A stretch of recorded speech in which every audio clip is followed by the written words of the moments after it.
My Hero Academia Superciencia 6180 Zorro Novelas Ligeras. Si quiere ayudarnos puede suscribirse a nuestro Patreon y podrá encontrar esta novela y algunas otras muy adelantadas. De verdad agradecemos a los que puedan ayudarnos, nos motivan a continuar día a día de todo corazón. Muchas gracias. 61 Después de explicarle toda su historia al hombre, los ojos de Egon se ponen en blanco y se cae de su hamaca mientras Izuku dice con calma. Y Egon volvió a sufrir un paro cardíaco. ¿Otra vez?, exclamó Chopper asustado.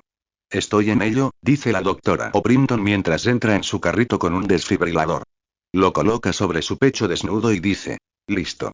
Una descarga eléctrica le recorre todo el cuerpo y Egon jadea mientras grita: ¡Vivo! Bienvenido de nuevo a la tierra de los clínicamente deprimidos, profesor, le dice el médico. Me alegra estar de vuelta, dice Egon con sarcasmo mientras tose. ¿Así que robaste a un niño? Egon suavizó la historia mientras se abrochaba la camisa. No la robé. Solo, la estaba alejando de una supuesta amenaza, dijo Izuku con una sonrisa incómoda. Eso es un secuestro, respondió Egon. ¿Cuenta cuando un niño se ve así? Responde Chopper. Mirando a las chicas en los brazos del adolescente, se encoge de hombros y acepta. Buen punto. ¿Pero de dónde salió?, pregunta el profesor Genus. No lo ha dicho. Simplemente llegamos tan rápido como pudimos, les informó Izuku. Por las alcantarillas, añade Chopper con un escalofrío de disgusto. Eso explica el olor, dice Genus mientras se pellizca la nariz desnuda. Son días como este los que me alegran de que mi sentido del olfato sea prácticamente inútil, dice el Dr. Orpington con satisfacción mientras Genus la fulmina con la mirada al ver su regodeo. Egon suspira y dice: bueno, vamos a limpiarlos a los tres, hacerles un chequeo y averiguar qué hacer con Emi. Eri. Lo corrige Izuku, haciendo que Egon mire hacia un lado. En ese momento, Megan entra en la habitación y pregunta: señor, ¿está ocupado? No, acabo de terminar. ¿Qué pasa?, le dice Egon mientras abre la boca, pero se queda sin palabras cuando mira hacia atrás y ve la enorme araña que está detrás de él. La señala con miedo, y Egon suspira. Sí, sé que hay una araña gigante detrás de mí. Estuvo ahí todo el tiempo, exclamó Chopper mientras veía el enorme arácnido detrás de él con docenas de ojos rojos brillantes. Egon les hizo un gesto a ella y a Chopper para que se fueran y dijo: te lo explicaré más tarde. ¿Qué pasa, Megan? Megan se recompone. Carraspeando, dice: el primer ministro y el director de la UA están hablando por teléfono sobre Pacifica. Fóllame con una motosierra. Maldijo Egon sin comprender, solo para sentir un arrepentimiento inmediato al mirar a Eri, quien lo miraba con los ojos muy abiertos. Incluso todos los demás miraban a la chica, y fue entonces cuando preguntó con cautela: no lo oyó, ¿verdad? Hagamos como si no lo hubiera hecho, asintió Izuku. Cambia de tema y, mientras se arremanga, dice: Genus, tú ayudas a los niños a limpiarse, cambiarse e ir a Doctrine para un examen físico para asegurarte de que no les han descubierto una nueva enfermedad. Yo tengo que atender a un adulto. Después de un largo rato, Egon finalmente salió de su oficina, pálido y exhausto, mientras marchaba por los pasillos con Doctrine a su lado. Se quejó.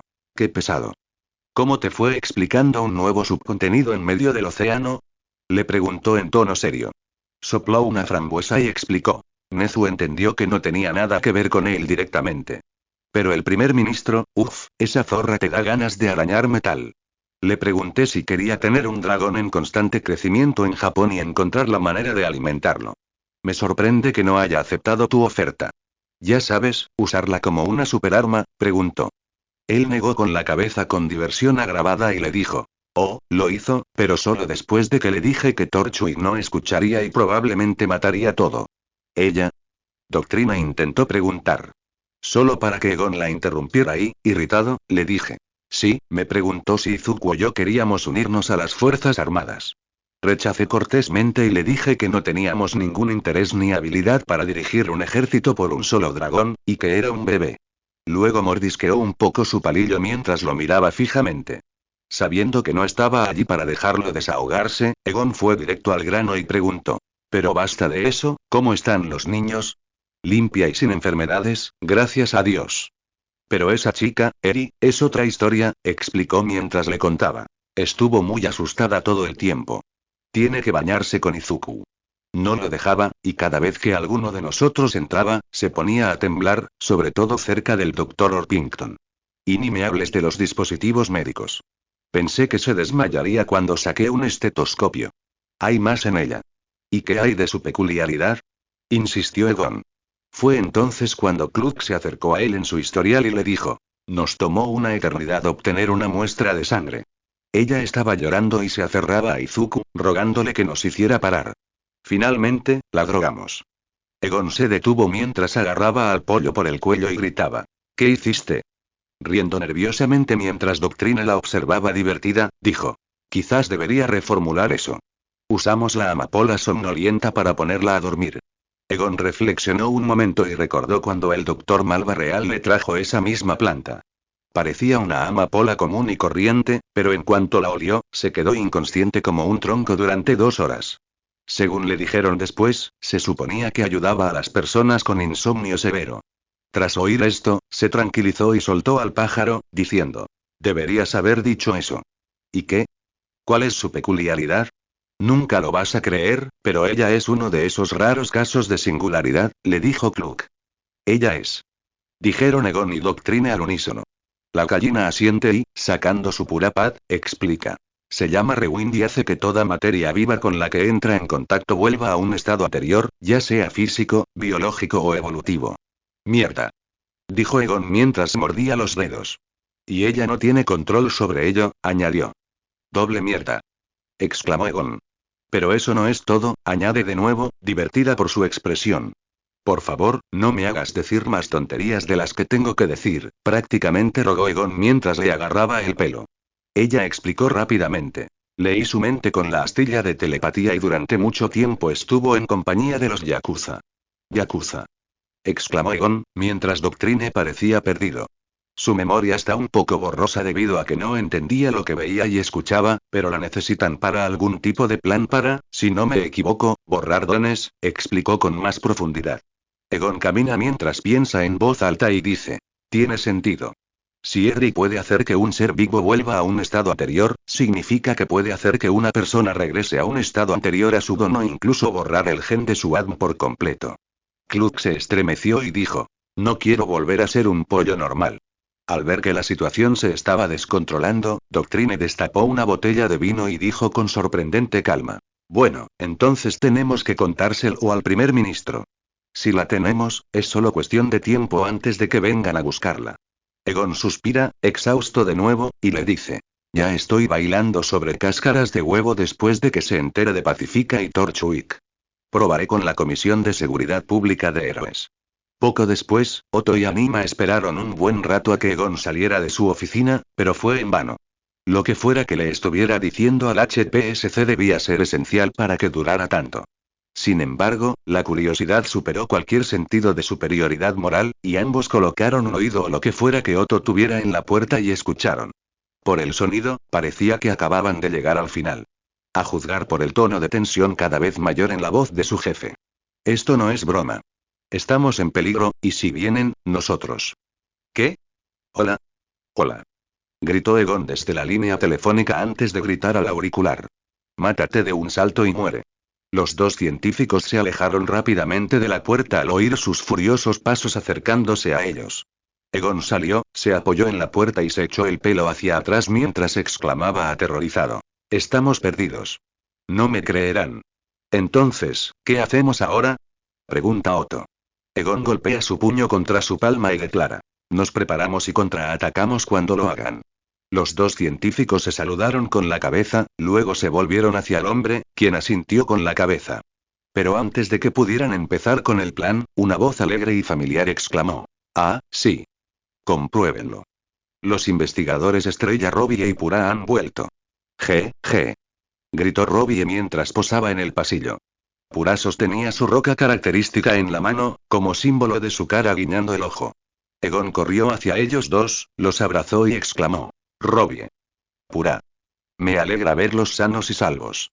No me di cuenta de que significábamos tanto para usted, profesor, dijo Robbie, un poco halagado. Egon se apartó y respondió: bueno, eso y probablemente seremos atacados por los Yakuza pronto. ¿Qué? Preguntó Pura mientras sus gafas casi se le caían de la cara. Egon les hace un gesto de despedida y luego pregunta: te lo explicaré más tarde, pero primero, no pensé que regresarían tan pronto.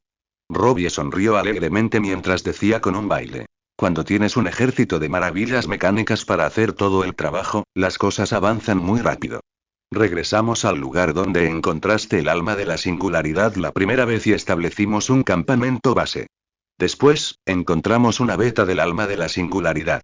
Regresamos aquí dejando a los robots para que continuaran la excavación, le informó Pura mientras mostraba enormes nodos de cristal del alma de la singularidad que portaban robots.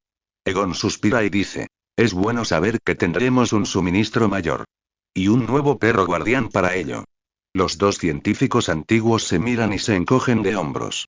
Justo antes de que Egon se vaya a atender otros asuntos, Robbie exclama: y otra cosa. Egon se gira con curiosidad y le dice: mientras extraíamos esto, tropezamos por casualidad con una cueva antigua donde encontramos algo genial. Egon espera el resto de la historia, pero cuando ambos están alargando la tensión, Egon prácticamente grita: bueno, no nos dejen en suspenso. Díganos qué fue. No estamos completamente seguros de qué es, si se trata de una nueva especie o de un ser extraterrestre, empezó Pura. Vamos con extraterrestres, intervino Robbie. Pura suspiró mientras lo apartaba y decía: pero encontramos esto. Entonces, dos robots trajeron un enorme tanque tubular con lo que parecía ser la estrella de mar más azul jamás vista. Además, tiene un enorme ojo amarillo en el centro del cuerpo. Con la boca abierta, Pura dijo: hemos decidido llamarla Starro. Anima tomaba notas y fotos frenéticamente mientras Otto se desmayaba. Egon logró calmarse y no volver a sufrir un paro cardíaco mientras respiraba profundamente y decía con la mayor calma posible: bueno, que me aspen. Me trajeron un extraterrestre. Entonces, ¿qué puedes contarme sobre nuestro amigo Starro? Preguntó Egon al profesor Genus mientras los dos observaban a varios científicos corriendo alrededor del extraterrestre estrella de mar y haciéndole cosas desde detrás del vidrio de la sala de observación. Genus revisó su purapad y le informó: toda criatura viviente en este mundo está basada en carbono. Esto y no lo está. ¿Algo más? Preguntó Egon. Sensible, sapiente, tiene su propio lenguaje. Todo el asunto, respondió. ¿Pero no puedes hablar con él? Pregunta Egon. Esta vez, Izuku respondió mientras entraba en la cámara de observación. Ni un poquito. No entiende inglés y no sabe leer ni escribir. Ni siquiera Chopper puede comunicarse con él, y puede hablar con cualquier animal de la Tierra, extinto o no. Egon entonces pregunta: ¿has probado un traductor como los de Otto y Kluk? Genus asintió y respondió: lo somos, pero sigue siendo una criatura sencilla en su biología.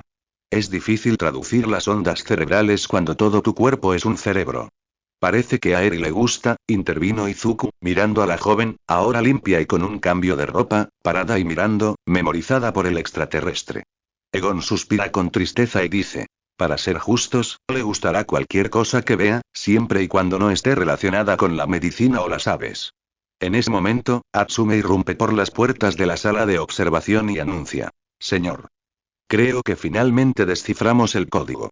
Nos costó mucho modificarlo, pero conectamos un traductor bidireccional a Starro.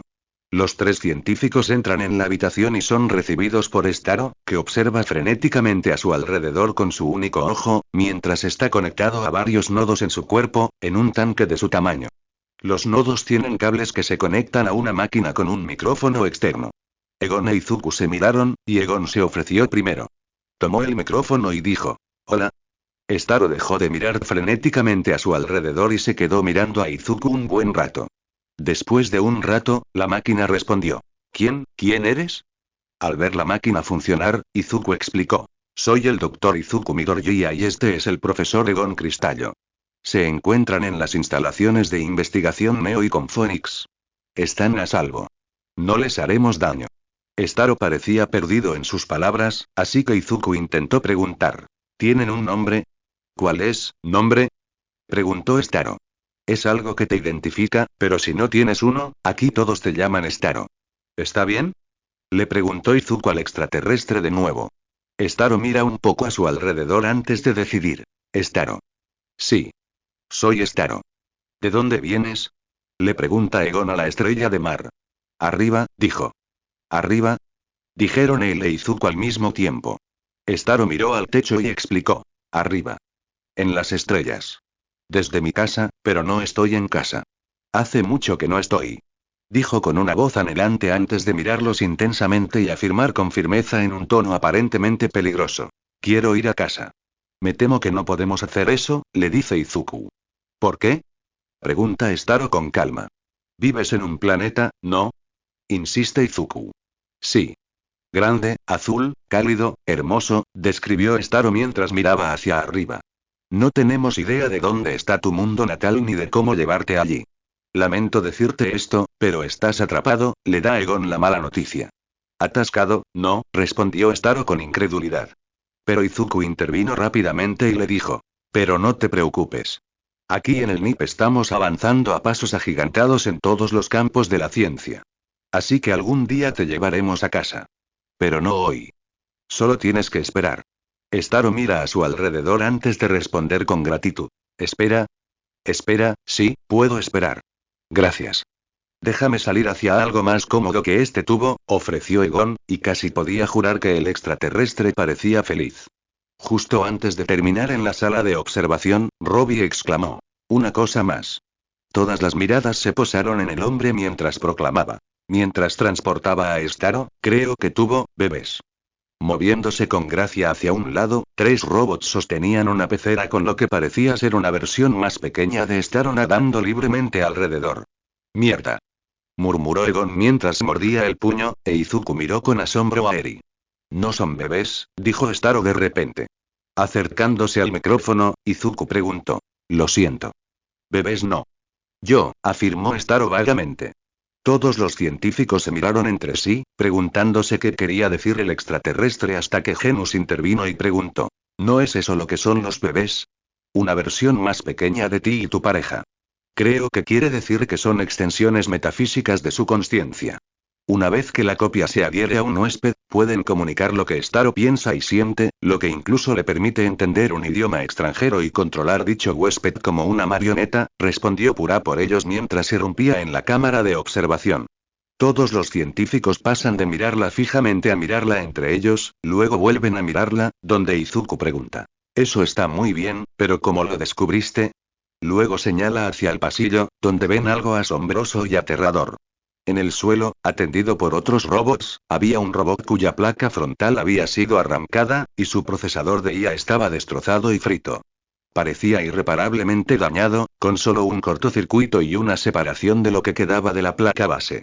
Junto a él, uno de los pequeños Starros parecía muerto, con la placa frontal pegada a la parte inferior. Y aparentemente, cuando se retira del huésped, los mata a ellos y a la copia, afirmó Purah.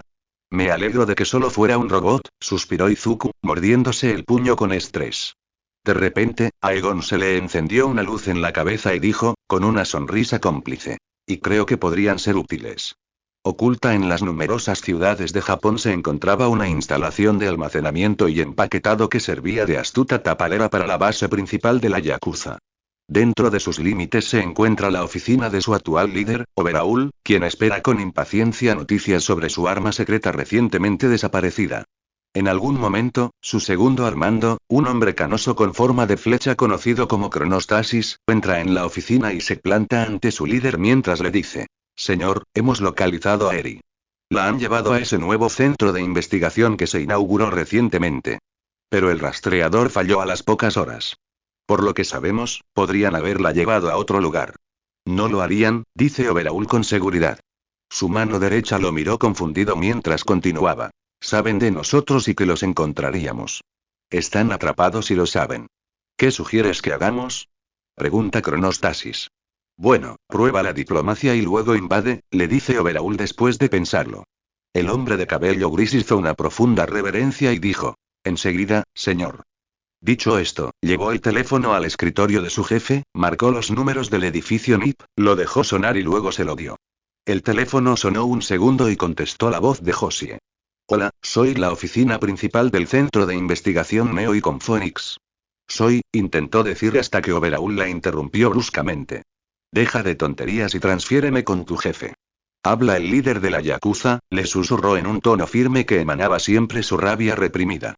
La mujer se quedó sin aliento antes de que cortaran la comunicación, y un momento después, Egon contestó. No parecía nada contento mientras respondía a gritos. Profesor Egon Cristallo. ¿Quién es y por qué hace llorar a mi personal? Este es Overaul de los Yakuza, le dijo Overaul. Hubo un largo silencio hasta que Egon volvió a hablar y dijo con sarcasmo. Clara, antes de poder colgar, Overaul golpeó su mano sobre el escritorio y dijo. Sé que la tienes. Egon hizo una pausa y preguntó. ¿Ella? ¿Quién es ella? La chica, Eri. Es mi tesoro. Dámela y no desmantelaré todo tu edificio, ofreció Overaul. De repente, le quitaron el teléfono y contestó una voz nueva, más joven. Ay, vaya, eso suena a un argumento muy convincente. Dijo la voz con gran sarcasmo antes de prolongarlo en silencio y añadir. Pero, no. Si la quieren, vengan a buscarla, si pueden. No se preocupen. Les prepararé un lugar a ustedes y a su grupo en la morgue. Hasta luego. La línea se cortó, y Overaul golpeó el teléfono con tanta fuerza que lo rompió. Tras ver esto y esperar a que su líder se calmara, Chronostasis preguntó. ¿Invasión?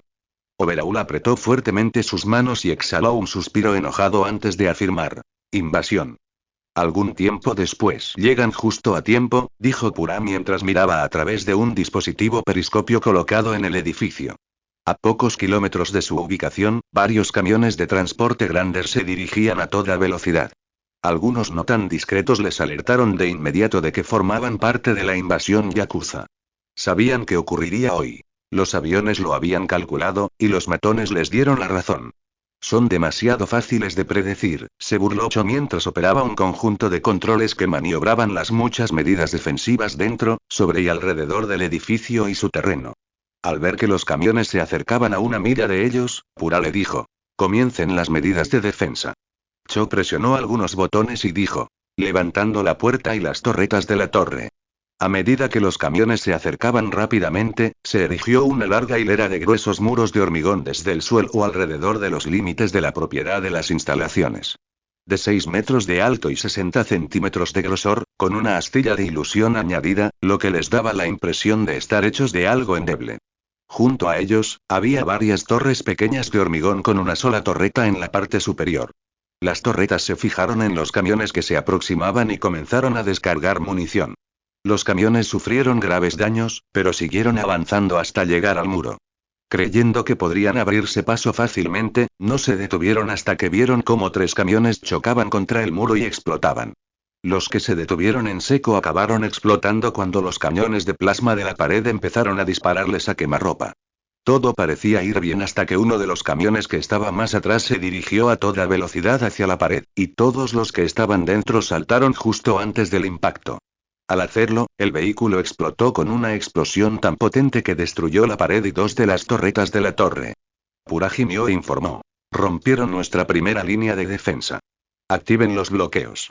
Cho asiente y pulsa más botones para afectar el exterior. A medida que varios camiones entraban a toda velocidad por el nuevo agujero, aparecieron muchas más trampas ocultas. Púas que reventaban los neumáticos, tuberías que derramaban aceite, e incluso mecanismos que desnivelaban la calle con baches y topes, haciendo que muchos más vehículos volcaran o chocaran, permitiendo que las torretas los destruyeran. Uno incluso explotó, incendiando el aceite de la zona y provocando una reacción en cadena. Sin embargo, esto no los detuvo por mucho tiempo, ya que varios camiones blindados más, con neumáticos sin inflar, atravesaron todas las defensas anteriores y actuales. Pura aspira aire entre los dientes y dice preocupada. Y lo lograron. Qué persistentes son. Pero no son muy inteligentes. Aún no han entrado al edificio y están usando la misma estrategia. Irrumpir sin control, observó Cho a través de varios monitores. Con cómo va este ataque, uno pensaría que solo intentan distraernos, agregó Klug mientras se sentaba junto a Cho. Otto, que estaba haciendo cálculos, notó algo en el sonar y dijo. Parece que sí. Cho suspira y pregunta. Adivina. ¿Desde atrás con la misma estrategia? Otto solo asiente, y ella dice con decepción.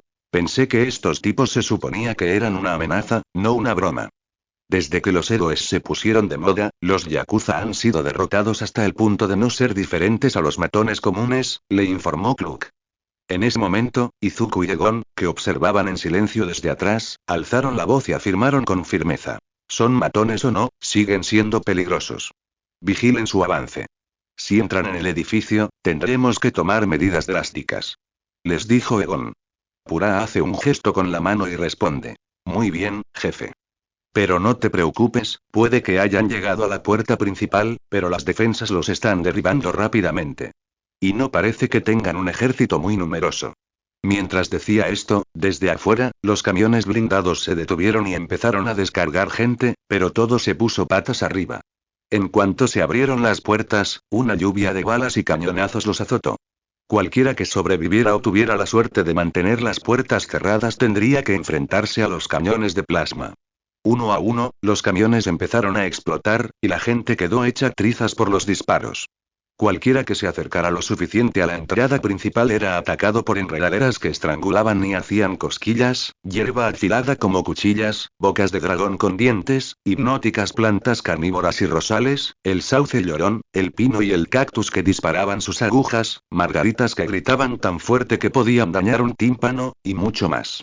Robbie, que estaba mirando a través de otro periscopio, les informó.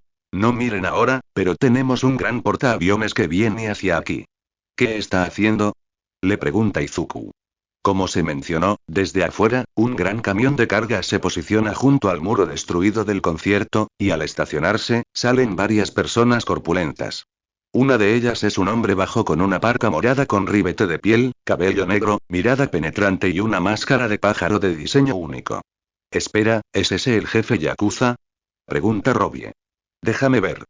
Exigió Izuku mientras lo apartaba. Al mirar a través de la ventana, vio al hombre y dijo. Sí, es él. Pura mira a través de su telescopio y dice. Parece que tienen un deformador. Afuera, todos los yakuza se habían reunido justo afuera de los muros de protección de concreto, y un hombre con una extraña máscara y cabello púrpura comenzó a hacer algo con sus manos brillantes. ¿Está funcionando el generador de peculiaridades antideformación? Preguntó Egon a su gente. Mucho antes de que llegaran aquí, anunció Oneilemon desde otra habitación. Estoy enviando un dron francotirador, le dijo Cho mientras presionaba algunos botones y se revelaba una abertura en el exterior de las instalaciones. Allí, un único objeto con forma de pelota fue lanzado al cielo. Tras ser lanzado 30 metros, se desplegó a 10 metros y comenzó a volar a 9 metros. Tenía la forma de un dron con 4 rotores y un rifle de francotirador incorporado. Voló casi en silencio hacia los gánsteres y apuntó al Warper.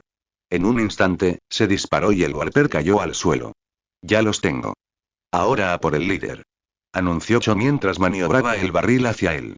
Una vez que tuvo al hombre en la mira de su cámara, él se giró y miró el dron, lo que de repente hizo que la imagen se quedara estática por un momento antes de que hiciera algún tipo de movimiento, derribando el dron del aire antes de golpear el suelo y cortar la transmisión de vídeo.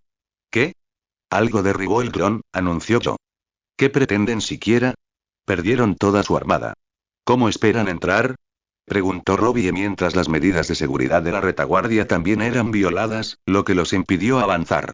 Pensando en todo lo que habían presenciado hasta ahora desde la invasión de los yakuza, Izuku reflexionó mientras murmuraba para sí mismo. Entonces, una idea cruzó por su mente y dijo, con miedo en el tono. Espera, ya he visto esto antes. Miró por una de las cámaras y vio a Overhaul haciendo algo, recordando su don. ¡Ay, no, esto es terrible! Exclamó mientras retrocedía de un salto. Todos lo miraron y Egon preguntó. ¿Qué? Carne de cañón. Exclamó Izuku mientras corría a agarrar algo resistente. ¿Carne de cañón? Espera. ¡Ay, no!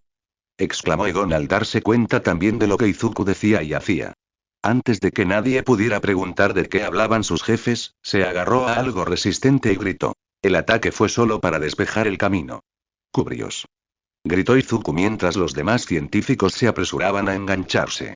De vuelta afuera, Overhaul se había quitado el guante y había apoyado la mano ligeramente en el suelo. Al instante, la tierra salió disparada como una ola mezclada con una bala y se precipitó directamente hacia el edificio. Las medidas de seguridad no pudieron hacer nada, ya que todas fueron destruidas o arrancadas de raíz por la explosión de tierra y piedra. La fachada del edificio recibió la peor parte del impacto y se derrumbó en una enorme explosión antes de excavar la entrada principal hacia adentro y sacudir violentamente todo el edificio. Después de que el temblor cesó y el personal recuperó la compostura, Izuku anunció. Nos han asaltado. Todos a sus lugares, vamos a acabar con estos aspirantes de una vez por todas. Tienen un lugar bonito. Qué lástima que tengamos que destrozarlo, comenta uno de los 8 balas de la Yakuza mientras caminan por la entrada principal, ahora destruida, del edificio de investigación. Tuberías rotas y fragmentadas de todo lo existente cubrían el suelo al entrar, con su líder al frente, con aspecto impaciente e irritado. Entrar fue pan comido tras destruir la entrada principal gracias al don de su jefe. Todas las defensas habían sido destruidas, y todo lo que quedaba había sido doblemente destruido por Rappa y Ekiji. Nada los sorprendió al entrar tranquilamente. Tras el ataque inicial, solo quedaba un pequeño grupo de unas 2 docenas de soldados yakuza, junto con los 8 balas, el jefe y sus hombres de confianza. Pero antes de que Bullet pudiera empezar a destruir cualquier cosa que aún estuviera en pie o intacta, Overhaul lo detuvo firme y estrictamente mientras decía: no estamos aquí para hacer vandalismo, solo estamos aquí para la niña y las cabezas de todos los que trabajan aquí. Especialmente la del profesor Egon y el doctor Izuku. Sí, señor. Dijeron todos los yakuza juntos. Uno de los miembros más picantes de los 8 balas se enfureció y exclamó: nadie le hace caso a los yakuza. Vamos a por ellos. Esperen. Overhaul lo detuvo antes de que entrara corriendo. Mirando un poco a su alrededor, señaló a la primera docena de subordinados y les dijo: ustedes vayan primero. Los subordinados tragaron saliva con nerviosismo y asintieron mientras tomaban las armas y caminaban con cuidado por el vestíbulo principal. Todo parecía ir bien hasta el momento, sin nada sospechoso, hasta que se toparon con la pecera principal en el centro de la sala, que de alguna manera logró romperse durante el ataque. Dentro de la pecera había muchos peces diferentes con los que se había experimentado en las instalaciones, principalmente con fines de lucro. Los peces se consideran seguros para el público debido a su casi inofensividad y belleza. Dentro, con todos los peces extraños en la pecera sorprendentemente grande, había docenas de estrellas de mar azules bastante grandes con un solo ojo amarillo mirando fijamente a la nada. Uno de los subordinados miró dentro del tanque, vio las estrellas de mar y comentó: ¡uf! ¡Qué estrellas de mar tan feas! ¿Qué demonios hacen aquí? Otro gruñidor se unió a él para observar a las extrañas criaturas, solo para que uno de ellos moviera su único ojo en su dirección. El primer gruñido preguntó: espera, ¿está mirándonos? Antes de que pudieran pensarlo, el segundo gruñidor sintió que algo húmedo le golpeaba la cabeza. Al levantar la vista, vio que una de las estrellas de mar había trepado por el costado del tanque y lo observaba. Jadeó, y antes de que pudiera hacer nada más, saltó y se le pegó a la cara. ¡Ah! ¡Quítatelo! ¡Quítatelo! ¡Ah! Gritó mientras intentaba arrancarle la criatura de encima. Mientras esto sucedía, uno de los otros gruñidores miró hacia la parte superior del tanque y vio una gran cantidad de ellos saliendo arrastrándose y gritó: ¡cuidado! Aquí vienen más. Al decir esto, todos los que quedaban en el tanque nadaron rápidamente hacia la superficie y saltaron del agua a un lado, donde comenzaron a volar por todas partes y se engancharon a todos los soldados cercanos. Tras ser atrapados, volaron hacia los demás miembros de la Yakuza, y Ekiji creó un campo de fuerza a su alrededor. Todos excepto Rappa, quien se apartó de la protección y corrió hacia la horda de invertebrados voladores. Voy a pelear contra las estrellas de mar. Gritó mientras preparaba sus golpes. Rappa no. Gritó uno de los Bullets. Overhaul lo detuvo y le dijo: déjalo ir. Parece que no le afectan. O necesitan una cara grande y descubierta para engancharse, observó Ekiji mientras observaba cómo, hicieran lo que hicieran, la estrella de mar no podía engancharse a su cara. El hombre enorme las ahuyentaba a puñetazos, enjambre tras enjambre, hasta que no quedó ninguna, aparte de su cuerpo, donde las arrancó y las arrojó al suelo. Esos son los últimos, gritó mientras el suelo estaba cubierto de criaturas muertas y los cuerpos aparentemente muertos de los gruñidores que tenían una estrella de mar pegada a su cara.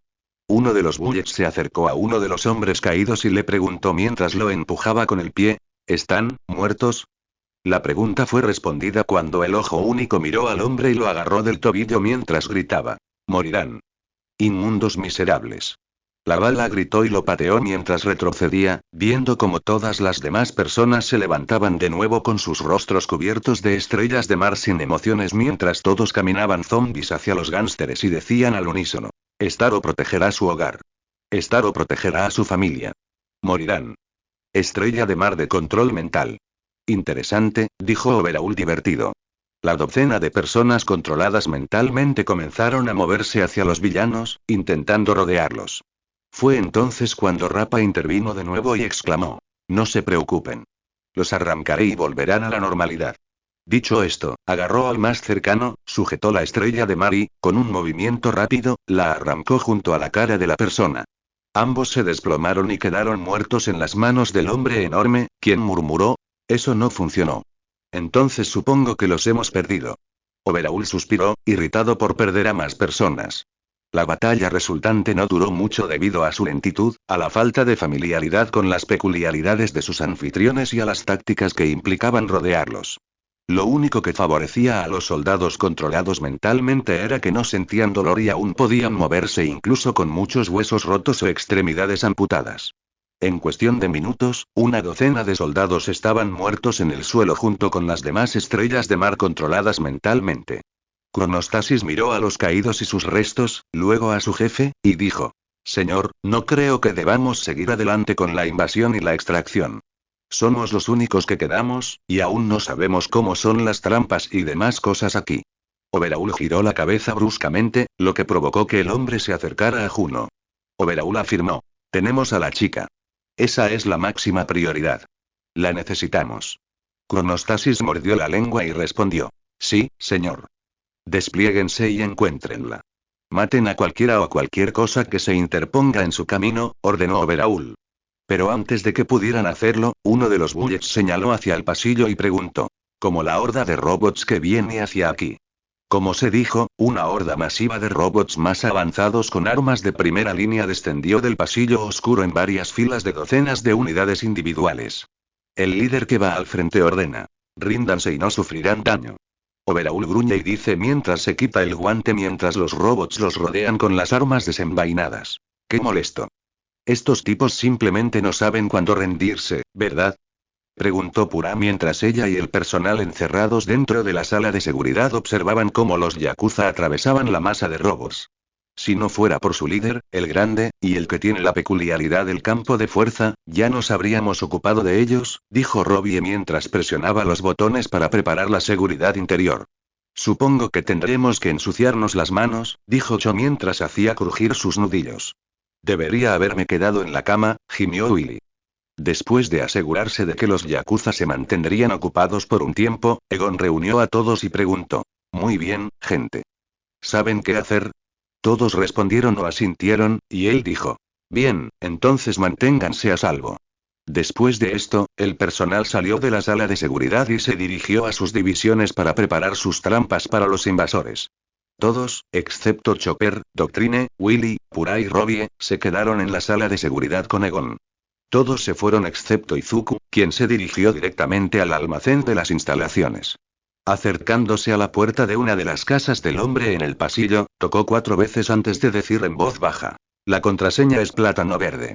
La puerta se abrió y entró en la habitación oscura. Una vez dentro, vio que parecía un trastero cualquiera del edificio. Taquillas de alta seguridad y docenas de mimicuties de diferentes tamaños. Tras mirar a su alrededor, encontró el borde de una sábana y la levantó, donde encontró a las trillizas Morgana, Josie y Eri, escondidas bajo ella. La sábana en cuestión era una gran sábana de seda negra hecha por un Goliant y su sitio web, Darkness. La seda que producía tenía varios efectos, el más destacado era que podía hacer que algo oculto debajo se volviera invisible y actuara como un espejo unidireccional una vez debajo. Eri estaba sentada en el regazo de Josie, viendo un vídeo en su teléfono con el manguito puesto, y al ver a Izuku, sonrió. Izuku suspiró aliviado al verlas y preguntó: hola chicas, ¿cómo están aquí? Estamos bien. Un poco asustados, pero lo estamos logrando, respondió Megan. ¿Cómo está todo afuera? Preguntó Millicent. Mirando rápidamente a la ahora distraída Eri, Izuku dijo en voz baja: no es bueno. Pasaron más fácilmente de lo esperado, pero son pocos. ¿Conoces el plan, verdad? Quédense aquí bajo la sábana invisible. Si alguien entra, nos quedamos en silencio y usamos el Mimikutie contra ellos. Si eso falla, activamos el campo de fuerza y evacuamos a la cápsula de escape de atrás. Morgan ordenó. Excelente. Elogió Izuku. Justo antes de irse, Eri tiró de su bata de laboratorio y dijo: señor doctor. Izuku se arrodilló ante ella y le respondió: llámame Izuku, Eri. ¿Estás bien? ¿Quieres algo de comer? ¿Está todo bien? ¿Están aquí? Preguntó con miedo en su tono.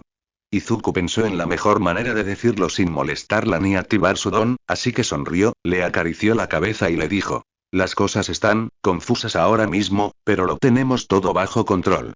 ¿Recuerdas lo que hablamos? Ella asiente y enumera: me quedo aquí con todas las chicas guapas y ellas me protegerán. Y si viene alguien, tengo que quedarme callada. Y si hay ruido, me quedo tranquila y la señora Josei me sacará de aquí.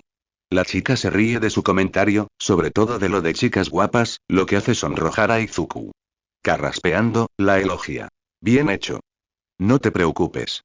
Estamos todos aquí para protegerte. Volveré cuando todo esté a salvo. Dicho esto, vuelve a cubrirlos con la sábana y sale de la habitación, preparándose para la pelea. División de robótica. Tras la pelea con el ejército de robots, los Yakuza pensaron que la mejor manera de encontrar a Eri, con el tiempo y el personal limitados, sería dividirse y registrar todo el complejo.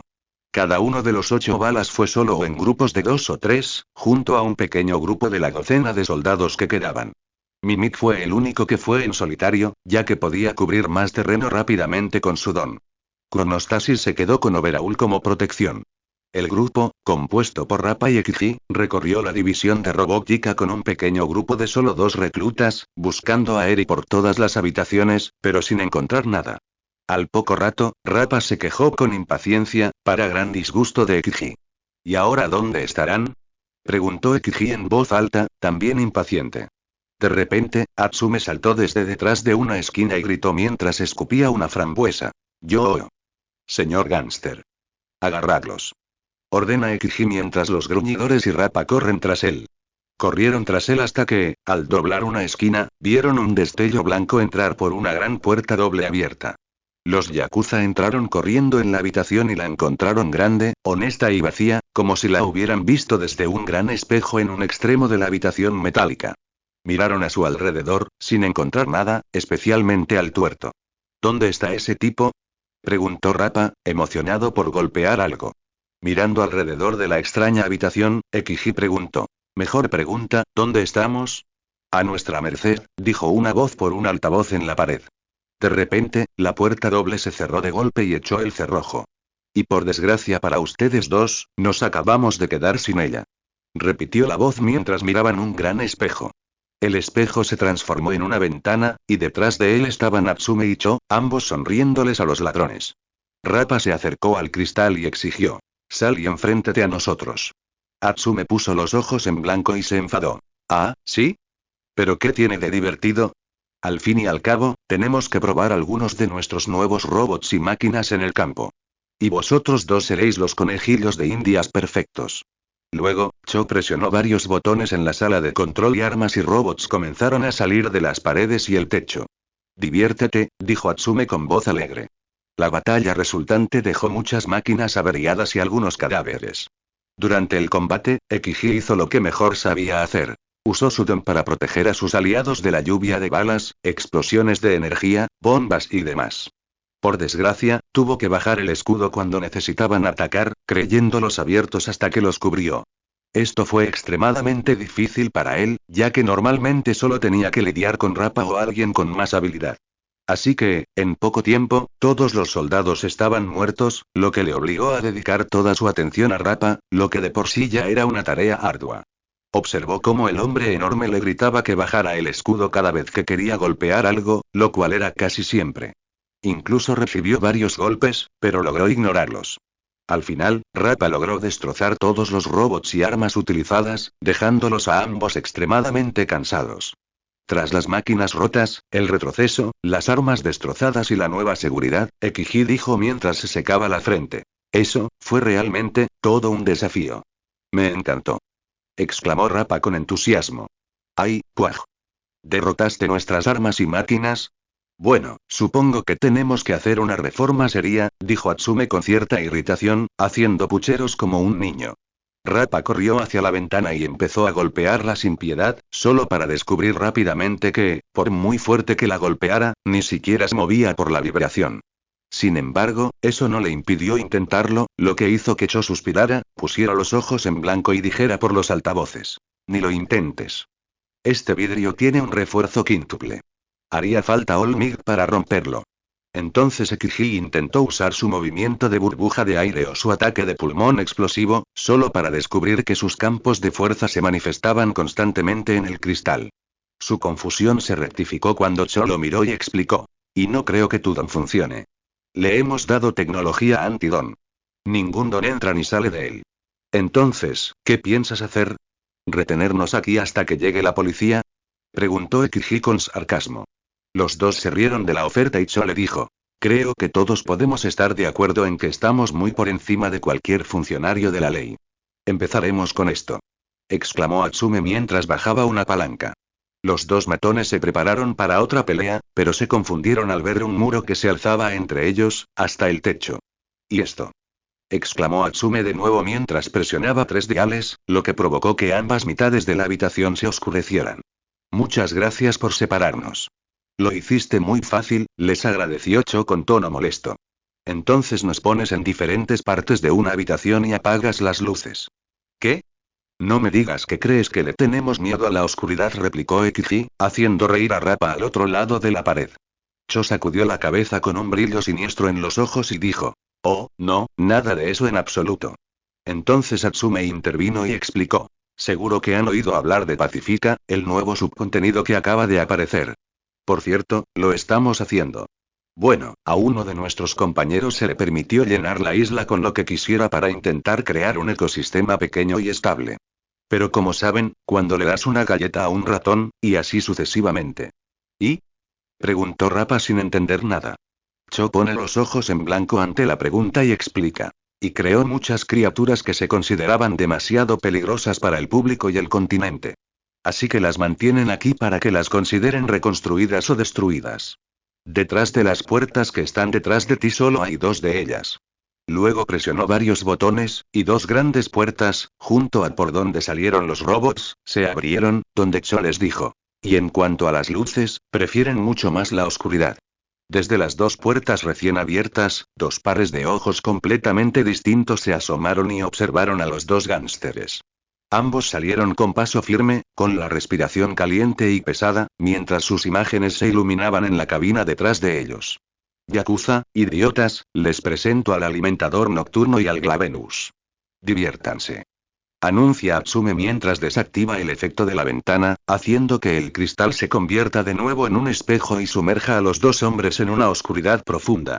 El Glavenus es una gran criatura parecida a un dinosaurio con escamas de color rojo oscuro que cubren su cuerpo. 2 filas de placas óseas azules recorren su espalda, desde los ojos hasta la cola. Su parte inferior es de color crema. La característica única de Glavenus es su enorme cola, similar a una espada. La cola era originalmente del mismo color que sus placas traseras, aunque se vuelve de un color óxido un rojo intenso durante la batalla. Sus patas traseras son poderosas y musculosas, mientras que sus brazos son mucho más pequeños y prácticamente inútiles en combate. La cara y las mandíbulas están cubiertas de una robusta placa, que se asemeja notablemente a la cabeza de un Carnotaurus, aunque los brazos y las proporciones están modelados a partir de un Tyrannosaurus. Cada paso que da es duro y pesado. El Night Feather es un dinosaurio terópodo o similar a un terópodo, de tamaño similar a un T-Rex más pequeño. No se sabe mucho sobre su apariencia. Permanecía oculto en la oscuridad y su silueta apenas era visible incluso con luz. Sin embargo, a juzgar por su forma, el Night Feather se parecía mucho a los Raptors, aunque con algunas características poco comunes en los dromeosáuridos. Parecía ser una quimera de varios dinosaurios, con rasgos varioninquinos en el hocico, garras de terricinosaurio o megaraptor, y una cola inusualmente corta. Sus ojos brillan blancos en la oscuridad sin pupilas visibles, y sus pasos son casi silenciosos. El Night Feather parecía estar cubierto de una sustancia negra, similar al alquitrán, que goteaba de su cuerpo. División de criaturas. Tilde. Cantó la voz de Tabe mientras él, sus 2 compañeros y sus gruñidores, todos de tamaño combinado, caminaban por la división de instalaciones para animales y otras criaturas similares. Al no obtener respuesta ni señales de su presencia, volvió a cantar con dulzura. Sal de donde quiera que estés. ¿Dónde está? Este lugar es enorme. Por lo que sabemos, la tienen escondida en una especie de habitación secreta en las profundidades de la tierra, dijo Setsuno mientras se crujía el cuello. Oigan, idiotas de la Yakuza. Nos están buscando. Gritó una voz. Los matones se giraron hacia el sonido y vieron a Anima y Otto parados al otro lado de un pasillo con forma de tridente, inclinados y sacudiendo sus traseros hacia ellos, lo que inmediatamente les otorgó su ira. «Agarradlos», dijeron al unísono los tres perdedores de Bullet, persiguiendo al hombre y al pulpo. Mientras los perseguían por los pasillos sinuosos, Yu vio algo pequeño y familiar correr por otro pasillo. Su cerebro lo procesó rápidamente y comprendió quién era. «Eri», gritó Yu deteniéndose en seco. El resto de los yakuza se detuvieron y miraron a su alrededor mientras preguntaban: «¿Dónde?» «Por ese pasillo». Yu señala en la dirección. «Todos sepárense», gritó Tabe y todos fueron en busca de la niña y los dos científicos. Tabe y Setsuna fueron con su grupo, sabiendo que Eri podría tener dificultades para recuperar la información, mientras que Yu los siguió tras el científico. El pequeño grupo de dos corrió tras él hasta que los vieron desbordarse por una puerta al final de un corto pasillo. Al entrar, vieron que Otto no estaba por ningún lado, pero Anima parecía estar acorralada al final de una pasarela sobre un largo escenario elevado. Ignorando sobre qué estaba, subieron corriendo las escaleras y cruzaron la pasarela, donde atraparon al hombre inusualmente tranquilo. «Ja. Ya no hay a dónde correr», se regodeó Yu mientras sus subordinados reían entre dientes. Entonces Anima montó un espectáculo y exclamó como un actor de cine cursi: «Oh, no. ¿Qué debo hacer? Oh, por favor, ten piedad. Porque solo soy un científico de baja estofa. No tengo forma de defenderme».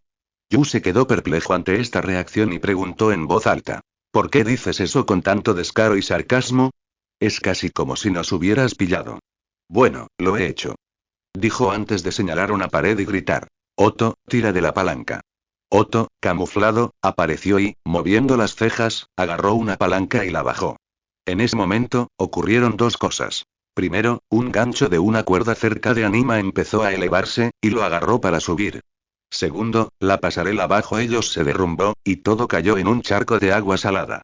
Yu emergió rápidamente del agua, tosió antes de ver a su alrededor y gritó con un tono insultante: «¿Qué demo? ¿Crees que una piscina nos detendrá? Lo que cuenta es lo que hay en la piscina», le dijo Otto mientras subía al borde para mirar. Recuerdo el momento en que los matones vieron algo nadando en el agua. Un instante después, vieron algo que parecía un pez alargado con rostro humano. Todos desaparecieron bajo el agua, y todo quedó en silencio, hasta que los villanos fueron arrastrados y el agua se tiñó de rojo con su sangre. La sirena abatió al primero de los yakuza. Mientras tanto, Tabe y Setsuno, junto con su grupo de soldados, perseguían a la sorprendentemente veloz Eri. Finalmente, lograron alcanzarla al verla atrapada en un largo pasillo con muchas puertas metálicas cerradas de diferentes tamaños. Una vez que rodearon a la pequeña niña, Tabe se burló: «Ahí estás, Eri. Ahora no hay dónde correr». De repente, Setsuno nota algo en la mano de la chica inusualmente tranquila, y entonces pregunta, listo para usar su don: «Oye, ¿qué tienes ahí?» «Una roca». En ese momento, dejó caer la roca, ahora vista como una astilla, y en un instante, Eri desapareció con Peet en su lugar. Después de que sus ojos se ajustaron, Tabe miró a su alrededor y preguntó: «Oye, ¿a dónde fue Eri?» Setsuno agarró la astilla y, pensando en la chica, se transformó en ella. Soltando la astilla, se transformó de nuevo y, tras asimilar lo sucedido, se dio cuenta. «Oh. Solo fue una ilusión». Tabe chasqueó los dedos y dijo: «Dispara». «Por cierto, ¿qué es esa cosa?» «Un pájaro dodo, si no me equivoco», respondió Setsuno, observando cómo el pájaro volaba hacia el mango con la marca purga e intentaba empujarlo hacia abajo con su peso. Setsuno preguntó en voz alta: «Espera, ¿qué está haciendo?» Peet no dejaba de saltar sobre la palanca hasta que finalmente bajó y sonó la alarma. Todas las puertas del pasillo se abrieron de repente a la vez. Tras un rato de espera sin que ocurriera nada, Tabe se rió y dijo: «Ja. Una vez con cerebro de pájaro, siempre con uno. Aquí no hay nada». Mientras todos los yakuza se ríen del pájaro, sienten el aliento caliente de algo enorme sobre ellos y detienen la risa. Tras un breve silencio lleno de suspense, uno de ellos se atreve a hablar. «Hola», dice Tabe. «¿Sí?», responde Setsuno. «Dime que fue tu aliento caliente lo que estuvo en mi cuello», le preguntó Tabe. «No». Setsuno reprime un sollozo y responde. Todos los gánsteres se giraron lentamente y vieron una criatura enorme de pie sobre ellos. Una criatura que nunca habían visto, algo nuevo y extraño, algo y creado. Miraron hacia atrás y vieron varias docenas de ojos asomándose por las puertas de diferentes tamaños del pasillo. Pequeños ruidos animales provenían de cada habitación y se hacían cada vez más fuertes. Sabían lo que sucedería, pero no se atrevieron a intentar nada para evitar el ataque de las innumerables criaturas. Sin embargo, ese plan fracasó rápidamente cuando Pete hizo un toque de corneta a la antigua y acumuló a las criaturas. ¡Corran! Gritan las dos balas mientras todos comienzan a correr para salvar sus vidas de una estampida de criaturas muy diferentes, una bandada de cientos de godos y Pete montado sobre la cabeza de Gamot mientras lideran la carga. División de armas. Ricky ya acababa de destruir otro par de enormes brazos robóticos que sobresalían del techo y las paredes de la oficina del Dr. Orpington, tras lo cual miró hacia el puente y exclamó: ¡Ja! Nada más que un pollito tonto. La doctora soltó una carcajada y respondió mientras caminaba tranquilamente hacia una gran caja de metal y picoteaba un botón. Yo me comería esas palabras si fuera tú. En ese momento, el cubo comenzó a recomponerse y, en segundos, tomó la forma de un mecán con dos enormes armas tipo cañón en sus brazos. Era tan grande que superaba con creces al propio hombre. El doctor lo miró con una expresión de alegría y siniestra intención. ¡Qué demo!, exclamó Riquilla mientras se alejaba, pero se sobrepuso a sus nervios y se quedó mirando. ¿Crees que solo porque montas un mech y puedes hablar me siento intimidado? Deberías, porque aquí es donde encontrarás a tu horma de zapato. Exclamó emocionada mientras pulsaba varios botones, lo que provocó que los dispositivos de los brazos se cargaran. Así que oí que te gusta absorber energía. A ver cuánta aguantas. Ofreció mientras los activaba. De repente, los cañones impactaron al hombre, pero en lugar de destruirlo, comenzaron a ser absorbidos por él. Sorprendido al principio, pero luego recuperándose rápidamente, Riquilla gimió de satisfacción al absorber las ráfagas de energía. Rápidamente comenzó a disparar tanto en tamaño como en fuerza hasta alcanzar el tamaño del neck que montaba el pollo. Ja, ja, ja. Nunca me había sentido tan poderoso. Rió mientras se preparaba para la pelea, solo para darse cuenta de que no podía dejar de absorber el flujo constante de energía. Ni siquiera podía detenerlo por sí mismo. Era como si lo estuvieran obligando a absorber esa cantidad exorbitante. Su cuerpo seguía creciendo, y gritó al llegar a ese precipicio antinatural. No. Espera. Detente. Es y demasiado. En ese momento, se encendió como un globo mientras la energía seguía fluyendo dentro de él, y el hombre estalló en un torrente de sangre y vísceras por toda la oficina, incluido el médico, que no parecía aturdido en absoluto. Tras la caída del Met por falta de energía, limpió su pura pad y picoteó sus hallazgos, diciéndose a sí misma mientras escribía. Hasta ahí. Interesante. División Química. Shin y su grupo de soldados habían perseguido y acorralado a O'Neill en una cámara de pruebas más pequeña. Debido a la naturaleza de su don, se llevó a un grupo más grande para hacer el trabajo pesado, y ahora habían acorralado perfectamente a la valiente mujer. No hay dónde correr, nena. Se rió entre dientes mientras acortaba la distancia lentamente hasta que lo vio empezar a colocarle rápidamente bandas, brazaletes, anillos y una especie de tiara. Confundido, usó su don para hacerla confesar y le preguntó: «Oye, ¿qué estás haciendo?».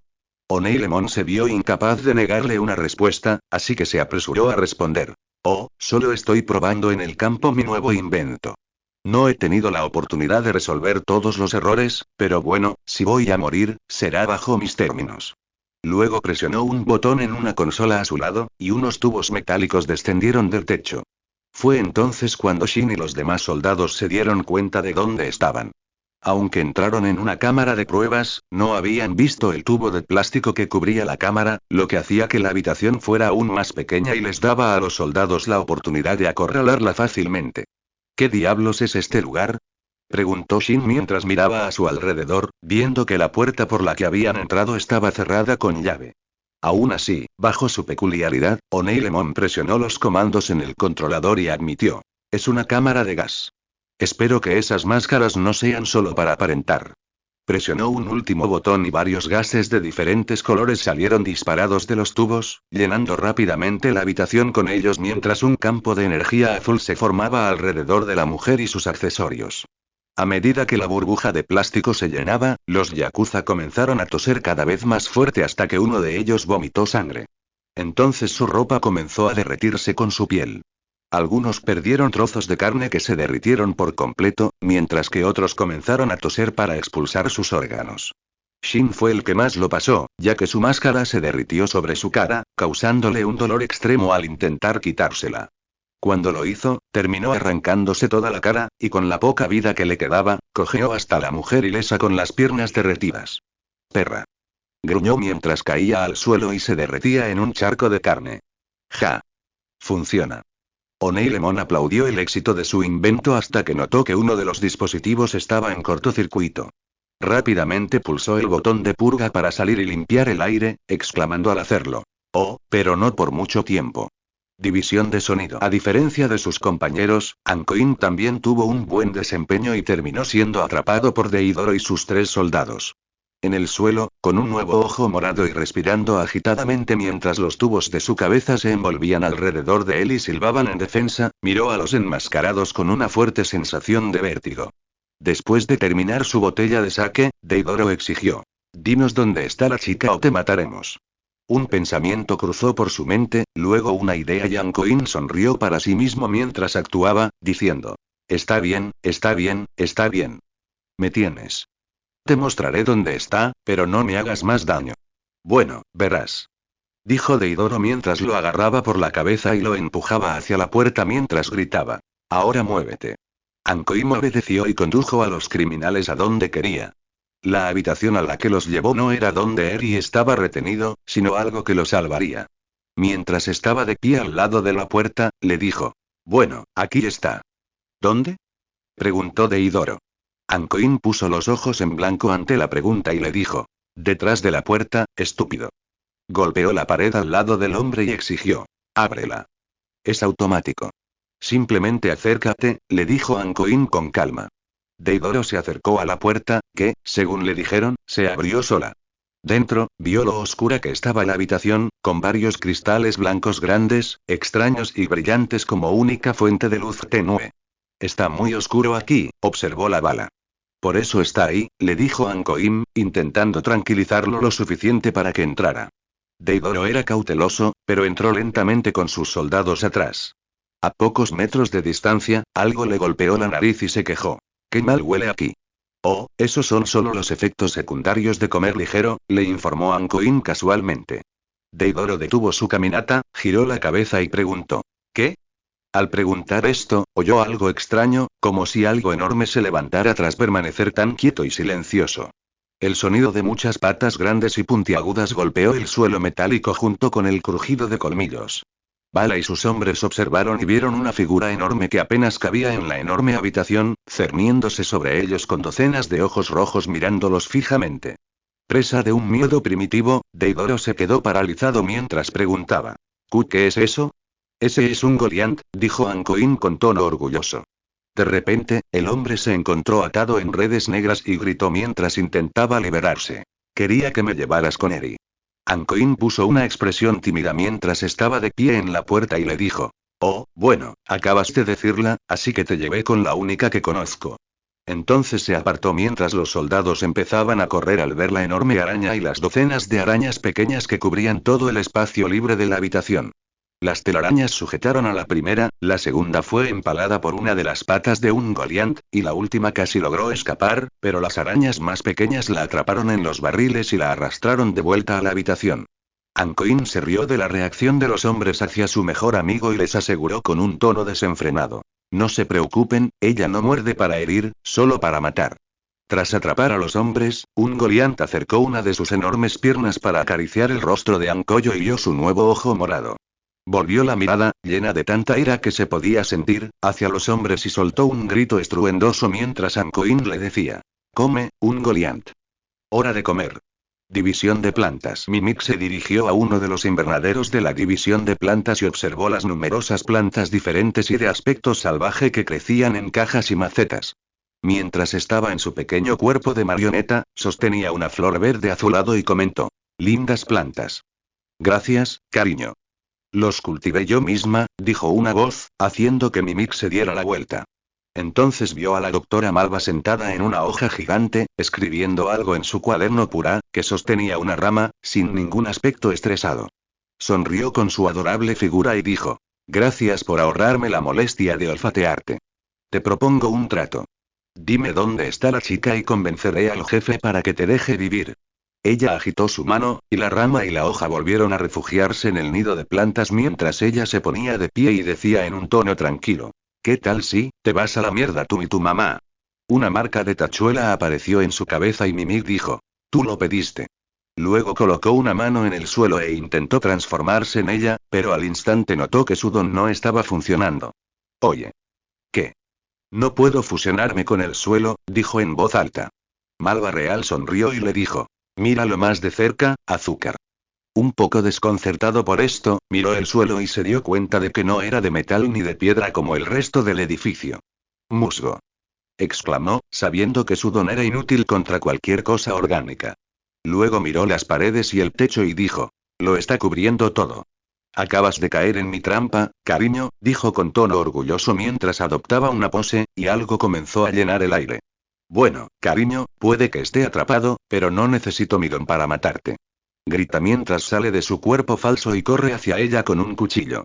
Solo para frenar y detenerse a mitad de camino cuando sus sentidos empiezan a embotarlo. Te espera. ¿Qué pasa? Me siento raro. Malva Real se ríe y le inquieta. Oh, ese es el efecto de la somnolienta amapola, la dulce rosa y la hipnótica planta carnívora. La habitación está dando vueltas ahora mismo, ¿verdad?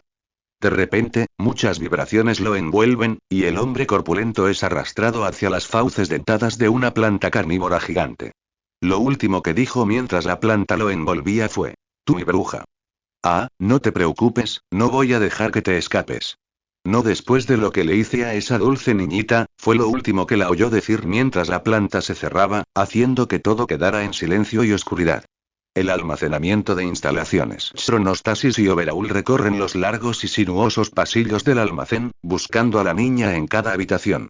Chronostasis, con un dispositivo en la mano, revisó las habitaciones en busca de señales de vida, pero no encontró nada. Después de escanear la habitación más reciente, Chronostasis le dijo a su jefe. Aquí tampoco hay nada. Overaul suspiró con irritación y dijo. Prueba el siguiente.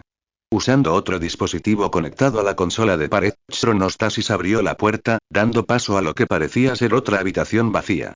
Sin embargo, no lo era, pues esta era la habitación donde las chicas Yeri estaban ocultas bajo la capa de invisibilidad. En cuanto Eric oyó la voz de Overaul, se quedó paralizada, pero al ver su silueta proyectada sobre el pasillo iluminado por el que había entrado, cerró la boca y escondió el rostro en el pecho de Josie. Ante esto, la gran mujer zorro la abrazó con fuerza y le acarició la cabeza. Las trillizas Morgana no se atrevieron a moverse ni un centímetro, aunque su movimiento bajo la sábana no sería visible. Se prepararon mentalmente para lo peor, con las manos listas. Darían todo lo que pudieran en defensa propia. Pensaron que un campo de fuerza no sería suficiente, y dado que los dos villanos estaban tan cerca en un espacio tan pequeño, palabra de poder. Matar sería su mejor opción si los descubrían. Si encontraban la sábana y la arrancaban, sería lo primero que harían, incluso si eso significaba dejarlos inconscientes. A medida que los dos hombres se adentraban en la habitación, Chronostasis, usando el dispositivo detector de vida que tenía en la mano, escaneó toda el área en la que se encontraban. Tarareó Chronostasis después de completar su escaneo. ¿Qué? Preguntó Overaul, sin haber escuchado esto antes. El hombre del pelo de flecha se quita la máscara para examinar el dispositivo y explica. Dice que hay algo aquí. Un montón de cosas, pero no veo nada. Justo cuando Overaul miraba el dispositivo, oyeron algo grande moverse rápidamente. Ambos levantaron la cabeza de golpe, y frente a ellos había una pequeña caja fuerte que no estaba allí hacía un momento. ¿Se movió esa caja de seguridad? Preguntó Chronostasis en voz alta. De repente, ambos vieron que las diferentes cajas de seguridad empezaban a tambalearse y a moverse lentamente hacia los hombres, intentando rodearlos. La de adelante abrió la tapa y mostró sus hileras de dientes afilados, lo que provocó que los demás hicieran lo mismo. ¡Mierda! Maldijo Chronostasis mientras intentaba proteger a su jefe. ¿Qué es esa cosa? Exclamó Overaul mientras todos los Mimikutie comenzaban a perseguirlos con fervor hambriento. Señor, muévase. Dice Chronostasis mientras prácticamente arroja al hombre fuera de la habitación. Al caer al suelo fuera de la habitación, Overhaul solo puede observar con horror cómo su aliado más cercano intenta correr hacia la puerta, solo para que se cierre y le quede encerrado en la cara, el sonido de él golpeando sus puños contra el metal y el horrible sonido de él gritando como si fuera un asesino mientras los Mimikuti lo derriban. Él mira hacia abajo mientras está de rodillas, aprieta los puños y grita mientras golpea el suelo. Maldita sea, malditas. De repente, el suelo bajo sus pies se movió increíblemente rápido, y logró centrarse lo suficiente como para ver hacia dónde se dirigía. A unos pocos metros se encontraba una de las puertas Tesla electrificadas, y se dirigía directo hacia ella en esta vía en movimiento. No tardó en quitarse el guante y estrellarlo contra la vía, provocando que el metal se desprendiera y golpeara la puerta Tesla, provocando un cortocircuito y deteniendo la vía en movimiento. Una vez que se puso de pie, vio una cámara de seguridad y le gritó: «¡Cobardes! Salgan y enfréntenme. Usen todos sus trucos para detenerme. ¿Saben quién soy? Lo saben». La cámara no respondió mientras el hombre gritaba: «Soy el líder de la Yakuza, Overhaul. Deberían temerme y hacer lo que les digo». «Bueno, entonces quizá deberías seguir tu consejo», dijo Egon con su voz, sacudiendo la cabeza del hombre. A varios años de distancia, Izuku y Egon lo observaban con seria indiferencia. Él sonrió bajo su máscara y dijo con un tono ligeramente frenético: «Así que por fin saliste de tu escondite». Izuku pone los ojos en blanco y se cruza de brazos mientras le dice: «Sí, y ahora deberías rendirte. Acabo de recibir noticias de nuestros empleados de que todos ustedes están muertos. Se acabó. Ríndete o serás derrotado». «¿Todos están muertos?», repitió Overhaul las palabras, como si no fueran reales. «Sí. No te queda nada. Incluso con tu don, solo tienes un 10% de posibilidades de ganar esto», le explicó Egon mientras le sacaba unas esposas y un collar antidón. «Si caigo», dijo Overhaul apretando los puños. «Entonces será bajo mis condiciones», gritó mientras se quitaba el otro guante y los estrellaba contra el suelo. Los dos científicos observaron con horror cómo el líder de la Yakuza comenzaba a experimentar una monstruosa metamorfosis. División de animales. Ekiji estaba teniendo muy mala suerte contra el alimentador nocturno. Como su don no podía usar para atacar, tenía que depender únicamente de la defensa. Las pocas opciones ofensivas que tenía no funcionaban a menos que la persona se quedara quieta, pero ese no era el caso. El alimentador nocturno era tan rápido que ni siquiera podía distinguir de dónde venía en la oscuridad. Sus pasos eran tan silenciosos y rápidos que en cuanto los oyó y se giró, desapareció. Sin embargo, era muy bueno que tuviera esa peculiaridad. Si no, sin duda habría muerto hace mucho tiempo. Las garras de esta cosa eran tan afiladas que dejaban marcas en los pisos metálicos cuando atacaba. Oyó y sintió el ataque, se giró y no vio nada. El miedo le atenazaba el corazón con más fuerza que antes. Durante su tiempo con la Yakuza, había hecho muchas cosas que harían latir el corazón de una persona normal sin control, pero siempre permanecía inmóvil. Era el mejor en el oficio, pero esta vez no. Ahora, temía por su vida, con un miedo tan antiguo en su cuerpo que había sido enterrado por años de evolución. Ahora, estaba asustado como una rata acosada por un gato. El alimentador nocturno atacaba el campo de fuerza una y otra vez, pero nada le hacía daño. Mientras Ekiji mantuviera la concentración, su única protección seguiría en pie. El alimentador nocturno cambió de táctica y detuvo sus rápidos ataques. Permaneció inmóvil en la oscuridad, esperando infundirle una falsa sensación de seguridad. Al ver que funcionaba, de inmediato comenzó a lanzar un grito horrible y agudo. El grito era constante, y la oreja sangraba. Era tan fuerte que Ekiji no pudo mantener su protección, y una vez que cayó, lo último que vio fueron los ojos y las garras del alimentador nocturno.